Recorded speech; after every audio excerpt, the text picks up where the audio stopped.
Isang mapagpalang araw po sa inyo lahat. Ako nga po pala si Reden Adama at ito po ang aking party list proposal. Ang napili ko po ay environment.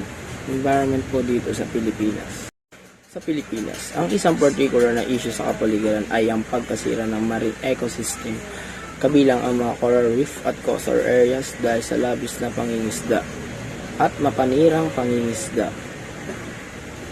at polusyon mula sa coastal development at ang industrial activities. Ang isang pang mahalagang alalahanin ay ang deforestation at illegal na pagtotroso na humahantong sa pagkawala ng tirahan, paggulo ng lupa at pagguho ng lupa at pagtugon sa mga isyong ito ay mangangailangan ng kompresihibong mga patakaran, napapanatiling mga kasanayan sa pamahalaan at pakikipag-ugnayan sa komunidad. Ang iyong grupo ay may particular na interest sa pagtugon sa mga hamon sa kapaligiran sa Pilipinas.